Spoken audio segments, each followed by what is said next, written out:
Hello, and I'm Colleen Rickenbacher, and welcome to the wedding edition of A Moment of Etiquette. A lot of times I get many questions about things that people worry about when they're ready to go to a wedding. So hopefully we're going to address those today.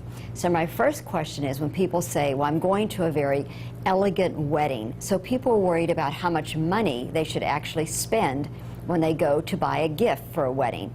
And it's really not how much money you should spend just because that wedding is a little bit more upscale, or maybe it's even more of a business kind of black tie type wedding.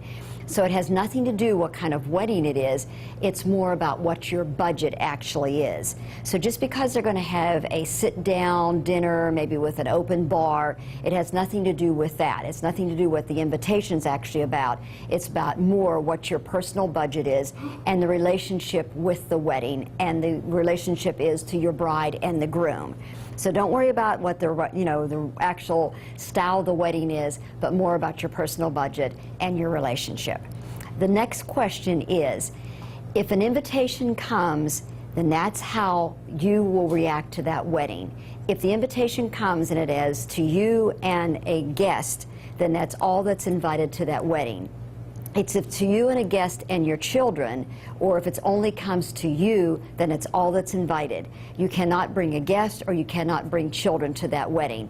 Do not ever call the bride and groom and say, may I bring children to this wedding, or may I bring an extra guest? Do not ever put that on the burden to the bride or to the groom and say, may I bring extra children, or may I bring an extra guest? They're not invited, and please do not make that an inconvenience to them or an uncomfortable situation. They're not invited. Either for whatever reasons, they do not want children there, maybe because of a liability of maybe having alcohol at that wedding, or maybe even financially they do not have the money to have extra people at the wedding. After the wedding, and you can say, I'd love to have my children come over and see your gifts, or I'd love to come over and see the wedding gown, or something like that, much more comfortable for them later. Hopefully you will still go as just that guest and make it comfortable for them. The next, if you want to bring, or you want to give them money for a gift for their wedding, you want to send them a check. The proper way to send them, unless you know they have a joint checking account, it would just be addressed either to the bride or to the groom. Do not send it to Mr. and Mrs. or to their first name, because if you don't know they have a joint checking account, it just makes it very complicated for them to send it to Mr. and Mrs. if they do not have it as a joint checking account. So in that case, it would be to Amy Smith or to John Jones. Just send it to them individually unless you're positive they have a joint checking account. The next, if you receive an invitation and it says that it's a second marriage for both and all they want as this soon-to-be wedding, they're only asking, they want to know, can they only ask for money for a gift?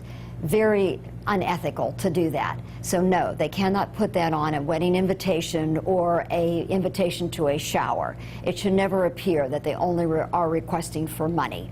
If that's the case because they want to make improvements on their home, that's personally done as a word of mouth. So if they are going to have a shower for for a wedding shower, then by word of mouth they can get that through their friends and saying that they can ask for gift certificates for a Lowe's, or through a different, like a Pier 1, or wherever they're going to be buying their gifts for their home.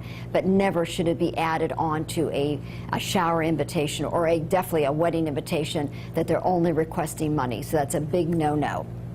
Now, another person always asks, or people are always asking me, should they be tipping vendors, say for their disc jockey or a florist or photographer, so they should be giving them extra money for what they've done? Tipping is solely, it's totally up to you. And should they tip vendors? Of course they can. If they feel that they've gone above and beyond for what they've done, then by all means, yes, you can tip your vendors. But it's solely up to you as an individual. If you felt that they've gone above and beyond, by all means, and yes, you should be tipping your vendors. Now, one of these things that's totally, I think, is a personal thing for me, how long does it take that you should be sending your thank you notes for the gifts that you receive for your showers and any gifts that you receive and for your wedding that you give? I have a hard, fast rule, no more then 3 months should it take you to send your thank you notes. And that's from the time that you receive them, not the time from your wedding. So anything that you receive, a thank you note should be sent within 3 months. And I am a big thing, even 3 weeks that they should be sent. So from the time that you receive your gifts, a handwritten note should be sent. Handwritten, not email, but a handwritten, and they should be from the heart. And all you need to do is 3 lines, and you're also, the outside, the envelope should also be handwritten. And you can also get beautiful stamps if you want a beautiful picture type stamp, but they should be not, you know, they shouldn't be metered, but they should be a nice stamp. Within, I think, you know, 3 days would be great in my case, but no more than 3 months, and definitely not a year. Whoever came up with that rule is wrong. So it's 3 months, 3 lines. If it can be 3 days would be great, but 3 months is the longest they can go. And thank you for sharing a moment of etiquette.